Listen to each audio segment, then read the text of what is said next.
कुछ लोग आसानी से दोस्त क्यों बना लेते हैं? लोग बस उन्हें पसंद करते हैं। आप उन्हें पसंद करते हैं, लेकिन आप निश्चित नहीं हैं कि दूसरों पर ध्यान क्यों नहीं दिया जाता है। उनके बहुत सारे दोस्त नहीं होते हैं और उन्हें कठिन परिस्थितियों में बात करना मुश्किल लगता है। यह किताब लगभग 90 साल पहले लिखी गई थी। एगो आपके जैसे लोगों को अपने सोचने के तरीके से जीतने के लिए आवश्यक सभी उपकरण प्रदान करता है। बिना नाराजगी पैदा किए लोगों को बदलें और स्थायी मित्रता बनाएं। सिद्धांत के अंतहीन पन्ने नहीं बल्कि कार्रवाई योग। यह रणनीतियां जिन्हें आप अब अपनी अगली बातचीत में उपयोग करना शुरू कर सकते हैं। यह इसका सारांश है। डेल कार्नेगी की अद्भुत पुस्तक हाउ टू विन मित्र और प्रभाव वाले लोग किसी को संभालने में बुनियादी तकनीकों में भाग एक। सिद्धांत एक, यदि आप शहद इकट्ठा करना चाहते हैं तो मधुमक्खी के छत्ते पर लात न मारें। कोई भी मूर्ख आलोचना कर सकता है, निंदा और शिकायत कर सकता है, और अधिकांश मूर्ख ऐसा करते हैं। डी कार्नेगी, आप एक झूठे के अलावा और कुछ नहीं हैं। मैं ऐसा नहीं कर सकता। विश्वास है कि आप ऐसा कुछ कर सकते हैं। आपको खुद पर शर्म आनी चाहिए। आप बोलने से पहले कभी नहीं सोचते हैं। आप इतने आलसी हैं कि वह हमेशा अपने फोन पर लगी रहती है। यहाँ तक कि मीटिंग के दौरान भी वह कभी भी किसी और के विचारों को नहीं सुनता है। हम सभी किसी की आलोचना करते हुए वांछित और महत्वपूर्ण महसूस करना चाहते हैं। आसान है करना, लेकिन यह व्यर्थ है क्योंकि यह लोगों को हमेशा बचाव की मुद्रा में रखता है, उनके आत्मसम्मान को प्रभावित करता है और नाराजगी भी पैदा कर सकता है। जब किसी की आलोचना करने का प्रलोभन उठता है तो एक कदम पीछे हट जाएं। आप खुद से पूछ सकते हैं कि इस व्यक्ति के कार्यों या दृष्टिकोण के पीछे क्या कारण हो सकते हैं। हो सकता है कि मुझे इस प्रश्न के बारे में पता न हो। यह प्रश्न आपको दूसरे व्यक्ति की परिस्थितियों, पृष्ठभूमि और उनके सामने आने वाली संभावित चुनौतियों पर विचार करने के लिए प्रोत्साहित करता है, न कि तुरंत निष्कर्ष पर पहुंचने के बजाय उनके व्यवहार या निर्णयों के संदर्भ पर विचार करने का प्रयास करें। इससे आलोचना का खतरा पैदा हो सकता है। नाराजगी जिसके लिए उबाल है वर्ष और सबसे बुरे समय में सामने आते हैं। अंततः अल्पकालिक पुरस्कार दीर्घकालिक पीड़ा के लायक नहीं होता है। संक्षेप में, आलोचना का परिणाम आमतौर पर केवल यह होगा कि आप किसी के अहंकार को ठेस पहुंचाएंगे और हो सकता है कि वे आपको नापसंद करने लगें। सिद्धांत दो, बड़ा रहस्य। मैं हूं इस परियोजना में आपके द्वारा किए गए सभी प्रयासों के लिए वास्तव में आभारी हूं। जब भी मुझे आपकी सहायता की आवश्यकता होती है तो हमेशा वहां मौजूद रहने के लिए धन्यवाद। आपका आज का दिन वास्तव में टीम के लिए बहुत मायने रखता है। किसी को कुछ करने के लिए तैयार करना, उन्हें ऐसा करने के लिए प्रेरित करना आवश्यक है। लोग सराहना महसूस करने के लिए काम करते हैं या महत्वपूर्ण जो एक गहरी मानवीय इच्छा है, यदि आप उसे पूरा कर सके। जरूरत है कि लोग आपसे प्यार करें। उन गुणों पर विचार करने के लिए समय निकालें जिनकी आप वास्तव में दूसरों में प्रशंसा करते हैं। हमेशा अपने आप से पूछें कि मैं इस व्यक्ति के बारे में क्या सराहना कर सकता हूँ। याद रखें कि सच्ची सराहना ईमानदार होती है और दिल से आती है, न कि केवल अपने हितों की पूर्ति के साधन के रूप में।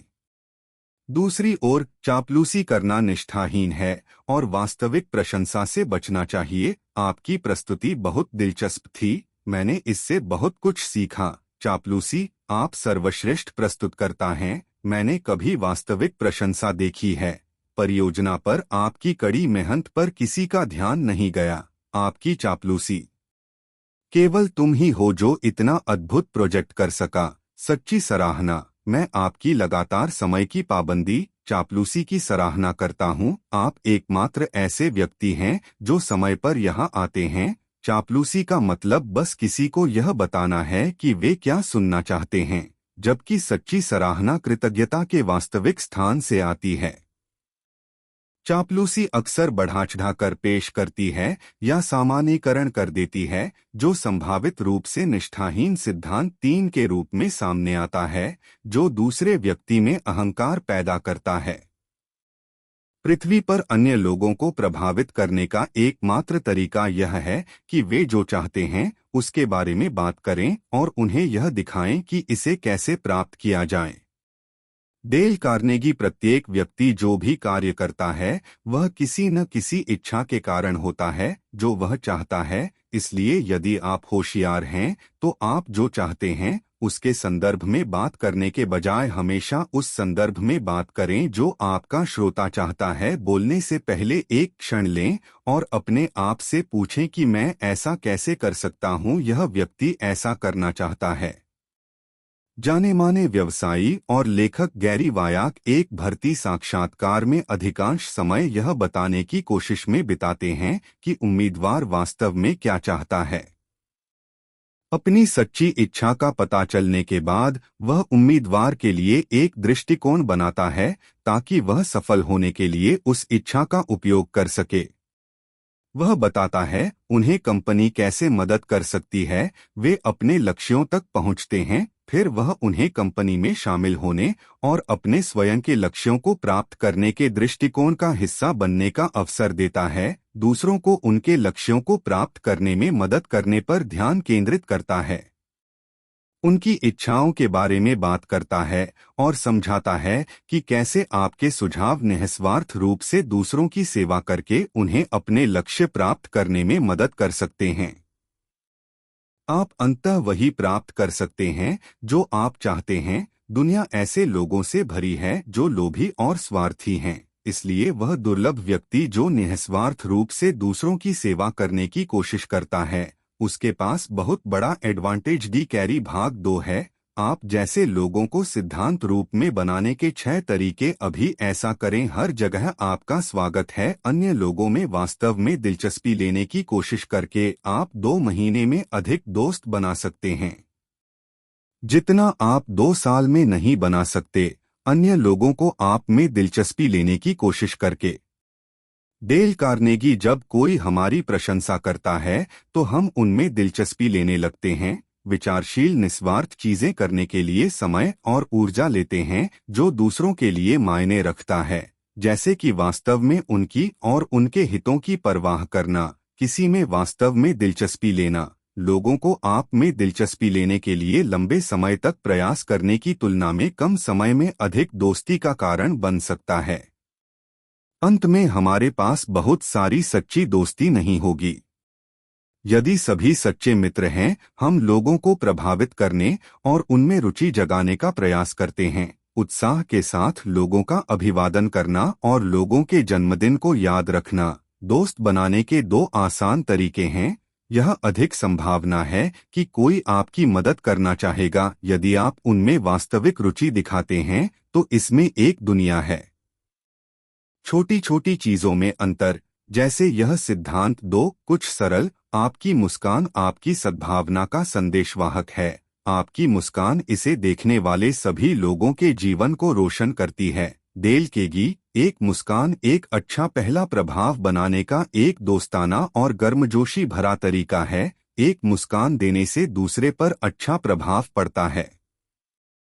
इंसान खुद से सोचता है कि मैं तुम्हें पसंद करता हूँ, मुझे खुश करो, मुझे तुम्हें देखकर खुशी हुई। मुस्कान एक शक्तिशाली उपकरण है जो सद्भावना का संचार कर सकती है, तब भी जब इसे व्यक्तिगत रूप से नहीं देखा जाता है, जैसे कि फोन पर। यह उन सभी पर सकारात्मक प्रभाव डाल सकता है जिनके साथ आप संपर्क में आते हैं, यहाँ तक कि अजनबी भी इसकी सराहना कर सकते हैं।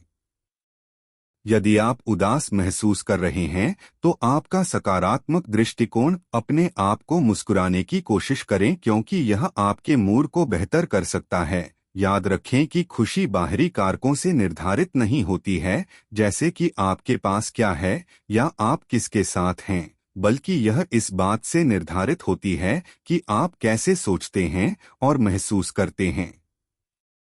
आंतरिक रूप से उन चीजों के बारे में एक अच्छा पहला प्रभाव बनाना एक से शुरू होता है। मुस्कुराओ सिद्धांत 3, इसके बिना आपकी परेशानी तय है। किसी व्यक्ति का नाम उस व्यक्ति के लिए किसी भी भाषा में सबसे मधुर और महत्वपूर्ण ध्वनि है। डेल कार्नेगी, नामों में जादू होता है और हमें इसके बारे में पता होना चाहिए। और नाम हमारे दिलों में एक विशेष स्थान रखते हैं, क्योंकि वे नाम याद रखने की क्षमता न केवल राजनीतिक क्षेत्र में बल्कि व्यावसायिक और सामाजिक गतिविधियों में भी महत्वपूर्ण है। इसमें कोई संदेह नहीं है कि किसी व्यक्ति का नाम सबसे मधुर ध्वनि है जिसे वे दुख के साथ सुन सकते हैं जब हम किसी के नाम का सामना करते हैं।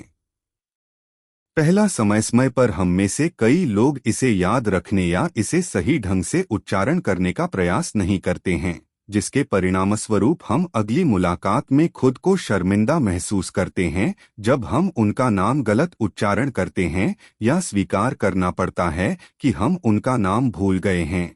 यह महत्वपूर्ण है नामों को याद रखने के लिए अपना खुद का सिस्टम विकसित करें जो आपके काम करने के तरीके के अनुरूप हो।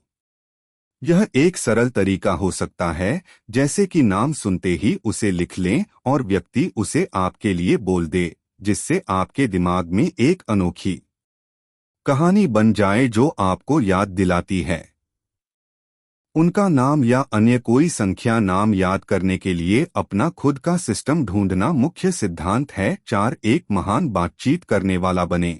यह हमारे अहंकार के लिए मानव स्वभाव है कि हम किसी इच्छुक श्रोता को अपने जीवन की कहानियों या उपलब्धियों को साझा करने के लिए आकर्षित करें। एक कान प्रदान करके आप एक पोषित उपस्थिति बन जाते हैं, यहाँ तक कि सबसे अधिक सहानुभूतिपूर्वक सुनने पर विरोधी व्यक्ति नरम हो सकते हैं।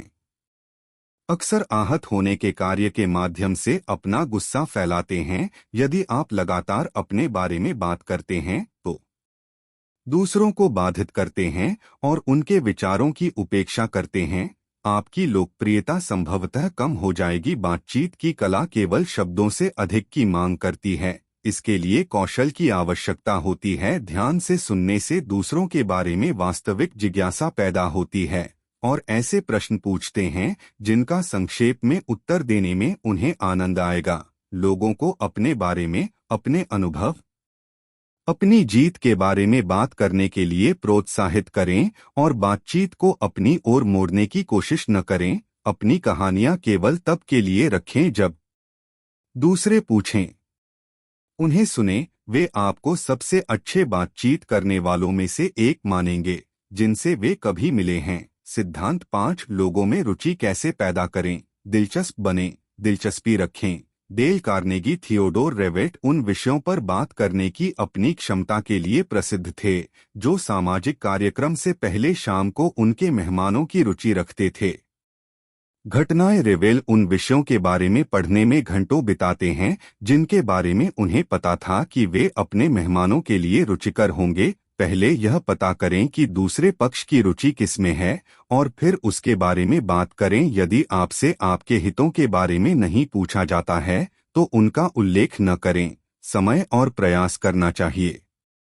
रुचि के विषयों पर पूर्व शोध के लिए समर्पित लोगों के साथ उनके मूल्यों के बारे में संवाद करने से आप उनके बारे में करीबी संबंध और गहरी समझ हासिल कर सकते हैं। संक्षेप में उन चीजों के बारे में बात कर सकते हैं जो आपके लिए नहीं बल्कि उनके लिए सबसे महत्वपूर्ण हैं। सिद्धांत 6 लोगों को तुरंत आपके जैसा बनाता है। मानव आचरण के सभी महत्वपूर्ण नियम हमेशा दूसरे व्यक्ति को महसूस कराते हैं। महत्वपूर्ण डेल कार्नेगी सबसे संतुष्टिदायक अनुभवों में से एक है बदले में कुछ भी उम्मीद किए बिना दूसरों की मदद करना। जब हम दूसरों को मूल्यवान महसूस कराते हैं तो वे उत्सुकता से हमारी बातचीत का इंतजार करते हैं। ईमानदारी से की गई सराहना का उल्लेखनीय प्रभाव पड़ता है।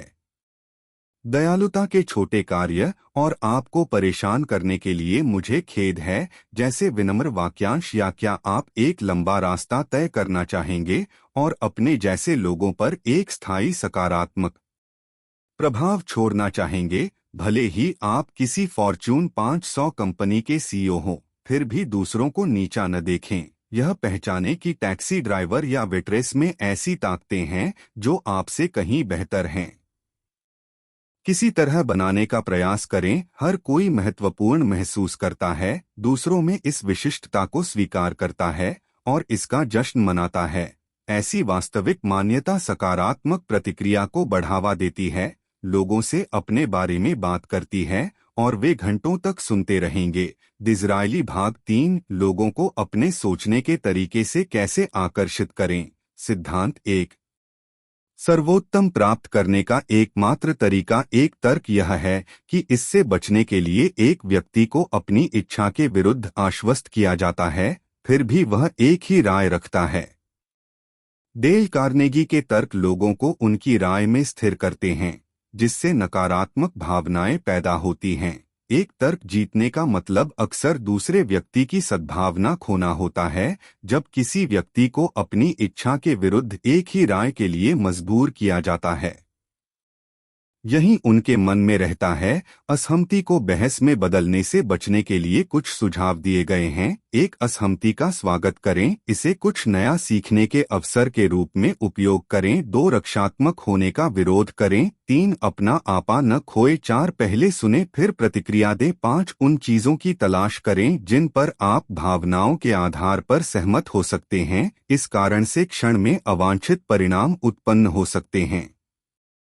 असहमति के बीच समय की बाधा डालना और समस्या पर चर्चा करना हमेशा बेहतर होता है। बाद में किसी समय या अगले दिन चर्चा करने का आयोजन करें। तैयारी के लिए अपने आप से निम्नलिखित प्रश्न पूछें। क्या यह संभव है कि मेरी प्रतिद्वंद्वी सही है? क्या उनकी स्थिति में कोई सच्चाई है? क्या मैं इस तरह से प्रतिक्रिया करें जिससे समस्या हल हो जाए? क्या मैं बस अपनी हताशा दूर कर रहा हूँ? क्या यह चर्चा उन्हें दूर धकेल देगी या उन्हें मेरे करीब लाएगी? और अंत में, क्या यह मेरे लिए सार्थक है? यदि मैं बिना उद्धृत करता हूँ तो इस तर्क को जीतूं या यह सिर्फ मेरे अहंकार में हस्तक्षेप करने वाला सिद्धांत है? 2, कभी नहीं कहते कि आप गलत हैं। आप किसी व्यक्ति को कुछ भी नहीं सिखा सकते, आप केवल उसे अपने भीतर खोजने में मदद कर सकते हैं। गैलीलियो, यदि आप किसी की बुद्धि या अहंकार पर सीधा प्रहार करने का तरीका चाहते हैं तो गलतियों को उजागर करें और उन्हें सीधे बताएं कि वे गलत हैं। किसी को सीधे तौर पर बताने से हमेशा बचना चाहिए, वे गलत हैं। इसके बजाय मुझसे गलती हो सकती है जैसे वाक्यांशों का उपयोग करें। यहाँ अक्सर ऐसा होता है। आइए यहाँ तथ्यों की समीक्षा करें। आपने उन पर ध्यान केंद्रित कर दिया है और तथ्यों पर लोग अपने अहंकार का बचाव करने की कोशिश करने के बजाय चर्चा के लिए अधिक खुले दिमाग वाले होंगे। सावधान रहें, जब हम लोगों के साथ व्यवहार कर रहे होते हैं तो आपके हाव भाव या आपकी आवाज का स्वर यह संदेश दे सकता है कि आप गलत हैं, ठीक उसी तरह जैसे शब्द ऐसा कर सकते हैं। आइए याद रखें कि हम तर्क के प्राणियों के साथ व्यवहार नहीं कर रहे हैं, हम भावनाओं के प्राणियों के साथ व्यवहार कर रहे हैं।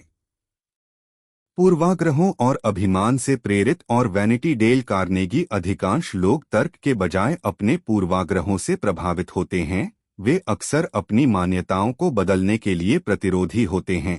किसी की राय को बदनाम करने से उनका आत्मसम्मान छिन सकता है और उनके संगीत जीवन सिद्धांत 3 में आपकी अवांछित उपस्थिति हो सकती है। यदि आप हैं गलत, इसे तुरंत स्वीकार करना, अपनी गलतियों को तुरंत और स्पष्ट रूप से स्वीकार करना न केवल संभावित संघर्ष को रोकता है बल्कि दूसरों से सम्मान भी अर्जित करता है। यदि आप नकारात्मक प्रतिक्रिया की उम्मीद करते हैं तो पहल करना और अपनी गलतियों को ईमानदारी से स्वीकार करना बेहतर है बजाय इसके कि कोई और ऐसा करे। ज्यादातर लोग, मैं तुरंत आपको आश्वस्त करूंगा कि यह कोई बड़ी समस्या नहीं है। अपनी गलतियों को स्वीकार करने के बारे में सोचें जैसे कि प्रेशर कुकर में सुरक्षा वाल्व। जब दबाव बढ़ता है तो वाल्व को छोड़ देने से विस्फोट को रोका जा सकता है। सिद्धांत 4, मैत्रीपूर्ण तरीके से शुरू करें। शहद की एक बूंद 1 गैलन की तुलना में अधिक फ्लायर पकड़ता है। अब्राहम लिंकन, यदि कोई आपसे बहुत क्रोधित है तो उन्हें आमने सामने के संघर्ष में शामिल करने से वे केवल अधिक रक्षात्मक और शत्रुतापूर्ण हो जाएंगे। यदि आप गुस्से में हैं तो अपनी भावनाओं को व्यक्त करना संक्षेप में अच्छा लगेगा, अवधि लेकिन नहीं होगा। भावनात्मक तनाव के क्षणों के दौरान समस्या को हल करने के लिए तार्किक तर्कों का उपयोग करने की कोशिश करना काम नहीं करेगा। हालांकि यदि आप शांत और सौम्य दृष्टिकोण चुनते हैं तो आप जल्द ही पाएंगे कि वे अधिक ग्रहणशील हो गए हैं और मुद्दे पर चर्चा करने के लिए खुले हैं। आप कुछ ऐसा कह सकते हैं जो हम नहीं देखते हैं, मुझे यकीन है। लेकिन मुझे यकीन है कि अगर हम अपने मतभेदों पर चर्चा करने के लिए कुछ समय निकालें तो हम शायद पाएंगे कि हम केवल कुछ छोटी चीजों पर असहमत हैं और हम बाकी सभी चीजों पर सहमत हैं। सिद्धांत 5, व्यक्ति को तुरंत हाँ हाँ कहलवाएं। ऐसा नहीं है, यह तर्क देने के लिए भुगतान करें कि यह अधिक लाभदायक है और देखने में अधिक दिलचस्प है। चीजों पर दूसरे व्यक्ति के दृष्टिकोण से विचार करें और उस व्यक्ति से हाँ हाँ कहने का प्रयास करें। डी कार्नेगी बातचीत में हाँ की शक्ति का उपयोग करके आपके समकक्ष में खुलेपन और स्वीकृति की भावना पैदा कर सकते हैं, जिसके परिणामस्वरूप सकारात्मक न्यूरोमस्कुलर प्रतिक्रिया होती है। यह रक्षात्मक के बिल्कुल विपरीत है। यदि कोई व्यक्ति ना से शुरुआत करता है तो उसका रुख नहीं कहने से शुरू होता है, इसलिए उसका पूरा शरीर और दिमाग अस्वीकृति और रक्षात्मक मोड पर सेट होता है। इसलिए लक्ष्य यह होना चाहिए कि अपने मतभेदों के साथ किसी भी चर्चा को शुरू करने से बचें। इसे सुकराती पद्धति को नियोजित करके प्राप्त किया जा सकता है, एक ऐसी तकनीक जो संवाद शुरू करती है आम जमीन से और धीरे धीरे अपरिचित क्षेत्र की ओर बढ़ता है। इसकी शुरुआत हाँ की गति स्थापित करने के लिए सरल सहमत प्रश्नों की एक श्रृंखला पूछने से होती है। क्या हम इस बात से सहमत हो सकते हैं कि क्या एक्स हाँ कहना उचित है? संघर्ष सिद्धांत 6, दूसरे व्यक्ति को बहुत अधिक बातचीत करने दें। मुझे संयोग से पता चला कि कभी कभी दूसरे व्यक्ति को बात करने देना कितना लाभदायक होता है। डी कार्नेगी, जब कोई आपके पास शिकायत करता है या कोई समस्या लेकर आता है तो उन्हें पूरी बातचीत करने दें। खुले दिमाग से धैर्यपूर्वक सुने। क्या उन्हें खुद को पूरी तरह से अभिव्यक्त करने के लिए कहना होगा और प्रोत्साहित करना होगा। वे अक्सर समाधान के लिए खुद बात करेंगे। अधिकांश सफल लोगों को अपने शुरुआती संघर्षों के बारे में बात करने में आनंद आता है। उन्हें अपनी कहानियों को आपके साथ साझा करने दें। एक रुचि रखने वाले दर्शक बने और वे आपके जैसे दोस्त बन जाएंगे जो चर्चा करना पसंद करते हैं। उनकी उपलब्धियां, जब दोस्त हमसे बेहतर प्रदर्शन करते हैं तो वे महत्वपूर्ण महसूस करते हैं। जब हम उनसे बेहतर प्रदर्शन करते हैं तो वे हीन या ईर्ष्यालु महसूस करते हैं, अपने बारे में कम बोलते हैं, अपने सहयोगियों की अधिक सुनते हैं और वे आपकी उपस्थिति की सराहना करेंगे। प्रिंसिपल 7, दूसरे व्यक्ति को यह महसूस करने दें कि विचार उनका है। किसी को भी पसंद नहीं है महसूस करें कि उसे बेचा जा रहा है। कोई चीज या ऐसा काम करने के लिए कहा जाए जिसे हम यह महसूस करना अधिक पसंद करते हैं कि हम अपनी मर्जी से खरीद रहे हैं या अपने विचारों पर काम कर रहे हैं।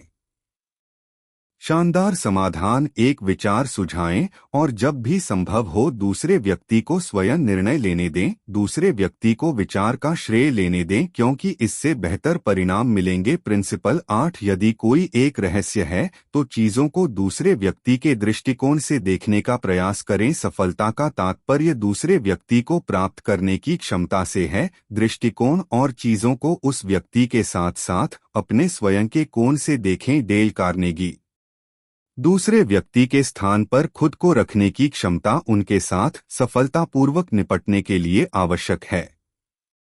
जब आप अगली बार उनसे ऐसा करने के लिए कहें तो दूसरे व्यक्ति के दृष्टिकोण पर विचार करने के लिए एक क्षण लें। यदि आप अपने विचार को अपने दृष्टिकोण के बजाय उन शब्दों में प्रस्तुत कर सकते हैं तो आपकी सफलता की संभावना बहुत अधिक है। यहाँ कुछ उदाहरण दिए गए हैं। पिता और पुत्र, मुझे पता है कि आपने कॉलेज में एक लंबा दिन बिताया है और बस आराम करना चाहते हैं, लेकिन यदि आप मुझे बर्तन साफ करने और ले जाने में मदद मिल सकती है, कचरा बाहर निकालें।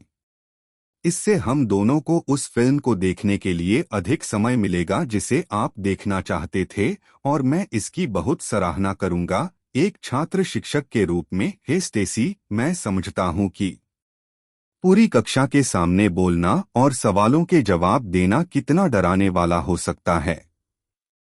जब मैं तुम्हारी उम्र का था तो मैं भी वैसा ही था। लेकिन क्या होगा अगली कक्षा में हम छोटी शुरुआत करें। आइए प्रति कक्षा केवल एक प्रश्न का उत्तर देने का प्रयास करें। उचित प्रिंसिपल 9 लोगों को सहानुभूति दें। यह हर किसी की सबसे बुनियादी इच्छा है कि वह समझा जाए और स्वीकार किया जाए कि ज्यादातर लोग हैं खामियों के साथ उनके वातावरण का एक उत्पाद जो उनके नियंत्रण से बाहर हैं। निम्नलिखित बुरी भावनाओं को कम करने और लोगों को सहज महसूस कराने के लिए एक महान वाक्यांश है। मैं आपको दोष नहीं देता, मैं उरा आप जैसा महसूस करते हैं। अगर मैं आपके स्थान पर होता तो मुझे भी बिल्कुल वैसा ही महसूस होता। जिस तरह से लोग सहानुभूति चाहते हैं वे इसके लिए आपसे प्यार करेंगे यदि आप उन्हें यह देते हैं। सिद्धांत 10 दूसरों को प्रभावित करने या मनाने की कोशिश करते समय नेक उद्देश्यों के लिए अपील करते हैं, उनके नेक उद्देश्यों के लिए अपील करते हैं और उनके साथ सम्मान के साथ व्यवहार करने से पीओएस सकारात्मक परिणाम मिल सकते हैं। यह जानते हुए कि व्यक्ति उच्च हैं, खुद का सम्मान करते हैं और दिखना पसंद करते हैं सम्मानजनक, निष्पक्ष और निस्वार्थ के रूप में, आप अपने तर्कों को इस तरह से तैयार कर सकते हैं जो उनके मूल्यों और आदर्शों के साथ संरेखित हो। यहाँ एक बुरा उदाहरण है ज़ेन। क्या आप प्रत्येक सप्ताह 5 और क्लाइंट कॉल संभाल सकते हैं? यह एक अच्छा उदाहरण है। मुझे लगता है कि यह उचित होगा यदि हम किसे घुमाएं। क्लाइंट कॉल को इस तरह से संभालता है कि सभी को काम के बोझ का बराबर हिस्सा मिलता है और कोई भी अभिभूत महसूस नहीं करता है। आप क्या सोचते हैं? सिद्धांत 11 अपने विचारों को नाटकीय बनाना केवल एक सच्चाई बताना पर्याप्त नहीं है। सच्चाई को ज्वलंत, रोचक और नाटकीय बनाना होगा। शोमैनशिप का प्रयोग करें। डेल कार्नेगी आपके विचारों को रचनात्मक रूप से चित्रित करके उन्हें यादगार बनाते हैं। उदाहरण के लिए, जब किसी मित्र को लंबी पैदल यात्रा में शामिल होने के लिए राजी करते हैं तो उनकी रुचि जगाने के लिए उन्हें पिछली यात्राओं की शानदार तस्वीरें या वीडियो दिखाएं।